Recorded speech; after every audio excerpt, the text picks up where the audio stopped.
ये ध्यान रखना कि आपको कुछ भी वो डिसीजन ले सकते हैं, लाइक आपको नहीं मिलेगी या आपका प्रॉब्लम आएगा, डिले होगा, या फिर आपसे बोला जाएगा कि उसको रीपे करो, या फिर आपके डायरेक्टली रिजेक्ट हो जाएगी एप्लीकेशन। तो ये सारे सर्कमस्टांसेस बनते हैं इस केस में। Hello guys, welcome back to my YouTube channel UPT UK, और उम्मीद करता हूँ आप लोग सब अच्छे होंगे। आज मैं आप लोगों को बताऊंगा कि आपको ऐसा कौन सा काम है जो नहीं करना है, अवॉइड करना है, मतलब कोशिश करना है कि इससे बिल्कुल दूर रहो। नहीं तो आप जो है आईएलआर अगर अप्लाई करोगे 5 साल के बाद, जिसे रेसिडेंसी बोलते हैं, ब्रिटिश सिटीजनशिप, उसके लिए बहुत प्रॉब्लम आएगी और हो सकता है कि आपको डिपोर्ट भी कर दिया जाए यहाँ से। ठीक है, तो ऐसी कौन सी चीज़ है जो हमें नहीं करनी है, आगे हम वीडियो में देखते हैं। वीडियो को स्टार्ट करते हैं।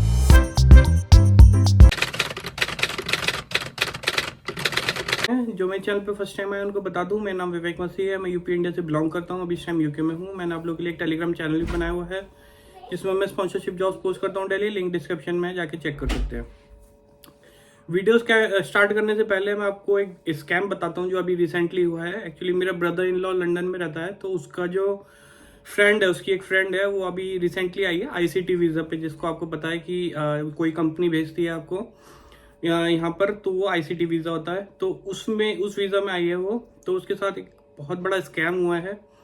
स्कैम कैसे हुआ है? स्कैम हुआ है प्रॉपर्टी के रिगार्डिंग। ठीक है, प्रॉपर्टी जो लैंडलॉर्ड था उसने क्या करा कि इसने कोई प्रॉपर्टी देखी होगी जो जिसके साथ स्कैम हुआ है, उसने प्रॉपर्टी देखी कोई, और उस प्रॉपर्टी को जो लैंडलॉर्ड था उसने ऑनलाइन व्यूइंग करवाई।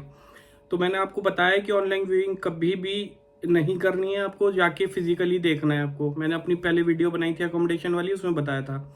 उसने ऑनलाइन व्यूइंग करी, उसके बाद उसको अच्छा लगा, सब कुछ था, और उसके बाद उसने डिपॉजिट वगैरह मांगा, और इसने जो है जिसके साथ स्कैम हुआ है उसने 3,000 डिपॉजिट दे दिया बिना फिजिकल जाके प्रॉपर्टी देखे हुए। ठीक है, और उसके बाद वो जो बंदा था उसने नंबर सब बंद कर दिया और कुछ भी नहीं हो रहा है।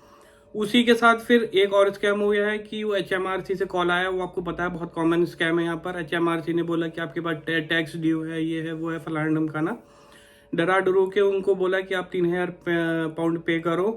तो ये पेमेंट कर रही थी उसमें, और इनके बैंक की तरफ से होल्ड कर दिया गया क्योंकि बड़ा अमाउंट था और उनको लग रहा था कि ये फ्रॉड है, तो उनकी बैंक की तरफ से होल्ड कर दिया गया। तो वो 3,000 जो है उसका बच गया, 3,900 था, तो वो बच गया। तो मतलब इस तरीके के स्कैम में मत पड़ो यार। आप लोगों को पता है कि ये सब चीज़ें बहुत ज़्यादा, जैसे जैसे आपको पता है कि यूके के अंदर लोग आ रहे हैं, तो ऐसे ऐसे स्कैम भी बढ़ गए हैं ढेर सारे। ये स्कैम्स के बगैर बारे में मैंने ऑलरेडी वीडियो बनाया हुआ है, उनको जाके चेक करें। यूके में आने से पहले ये सब चीज़ों का ध्यान रखें। यूके में आ जाते हैं तब भी अलर्ट रहें बहुत ज़्यादा, क्योंकि ये एचएमआरसी वगैरह कभी आपको कॉल नहीं करती है। ठीक है, तो मेक श्योर आपको ये सब चीज़ों को अवॉइड करनी है। चलिए गाइस, टॉपिक पर आते हैं आज के। तो ऐसी कौन सी चीज़ है जो आपको नहीं करनी है यूके के अंदर आने के बाद? मोस्ट इम्पॉर्टेंट थिंग है, लाइक आपको क्या नहीं करना है वो ये है कि आप जब भी यूके के अंदर आते हो या आपको कोई भी वीज़ा ग्रांट होता है, होम ऑफिस जब भी आपको वीज़ा देता है, तो उसमें टर्म्स एंड कंडीशंस होती हैं। ठीक है, टर्म्स एंड कंडीशंस क्या होती हैं? हर वीज़ा की अलग अलग रहती हैं। तो मोस्टली ये जो कंडीशन है ये सब सारे टाइप्स के वीज़ा पे अप्लाई होती है। वो कंडीशन ये है कि आप जो है पब्लिक फंड्स जो है उसके लिए एलिजिबल नहीं होते हैं जब तक आपको आईएलआर या फिर आपको ब्रिटिश सिटीजनशिप नहीं मिल जाती है। ठीक है, तो आपको अवॉइड करना है, पब्लिक फंड्स नहीं लेने हैं। क्यों?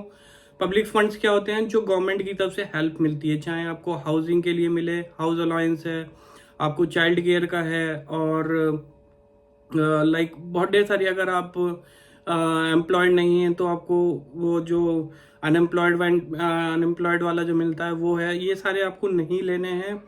ये सारे जो अगर आप लेते हो आप ठीक है, आपको आने लगेगा। अभी एक रिसेंटली केस पता लगा है मेरे को जिसमें चाइल्ड केयर वो ले रहे थे बेनिफिट, और उसमें चाइल्ड केयर लेते रहे। उसके बाद 5 साल के बाद जब उन्होंने आईएलआर के लिए फाइल करा, तो जो ऑफिसर थे उन्होंने ये बोला कि आप जो है एलिजिबल नहीं हो। आपने जितना भी चाइल्ड केयर लिया है, क्योंकि आपकी टर्म्स एंड कंडीशन में ये पब्लिक फंड्स जो है अलाउ नहीं है, तो आपने जो लिया है वो सब रिफंड करो, नहीं तो आपकी जो एप्लीकेशन है वो सक्सेस नहीं होगी, आईएलआर नहीं मिलेगा। ठीक है, तो कितना बड़ा नुकसान हुआ। लाइक आपको शुरू में तो लगता है बहुत अच्छा है, पैसे आ रहे हैं, लगभग 2,000 पाउंड के आसपास आता है ईयरली, और वो वेरी करता है, लाइक एज वगैरह पे बहुत चीज़ों पे मैटर करता है, लेकिन उनको 2000 के आसपास जो है वो मिल रहा था पर ईयर। तो आप 5 साल का सोचो, 10,000 पाउंड उनको जमा करना पड़ेगा अगर आपको ब्रिटिश सिटीजनशिप लेनी है।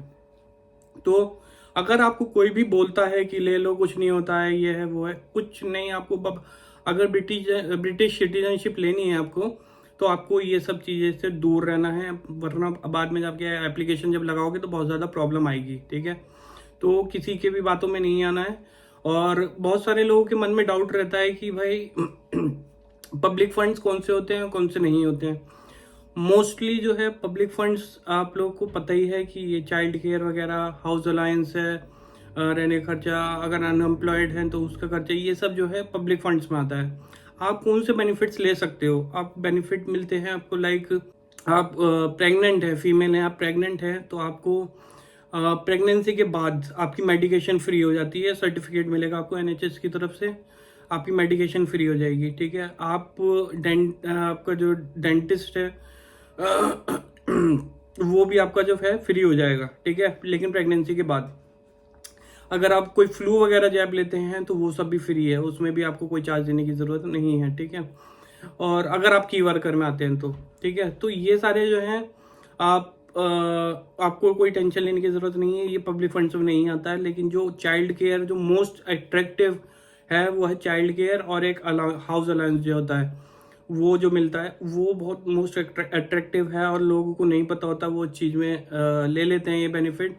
और अगर आपको नहीं ब्रिटिश सिटीजनशिप नहीं लेनी, ILR के लिए अप्लाई नहीं करना है 5 साल के बाद, तो आप ले सकते हो। और लेकिन अगर आपका मूड चेंज हुआ 5 साल के बाद जाके, तो ये ध्यान रखना कि आपको कुछ भी वो डिसीजन ले सकते हैं, लाइक आपको नहीं मिलेगी, या आपका प्रॉब्लम आएगा, डिले होगा, या फिर आपसे बोला जाएगा कि इसको रीपे करो, या फिर आपके डायरेक्टली रिजेक्ट हो जाएगी एप्लीकेशन। तो ये सारे सर्कमस्टांसेस बनते हैं इस केस में, ठीक है। वो उनको पनिशमेंट मिली कि आपको रीपे करना है, आपको कुछ और मिल सकती है।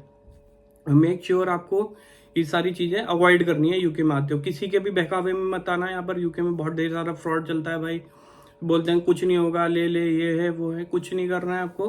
अगर आपको यहाँ का नागरिक बनना है, ब्रिटिश सिटीजन बनना है तो, ठीक है। उम्मीद करता हूँ ये वीडियो आप लोगों के लिए हेल्पफुल रहेगा, और हेल्पफुल रहेगा तो प्लीज़ वीडियो को लाइक कीजिएगा, और चैनल पे नया है तो चैनल को सब्सक्राइब कीजिएगा। मिलते हैं नेक्स्ट वीडियो में, तब तक के लिए bye bye, take care, thank you.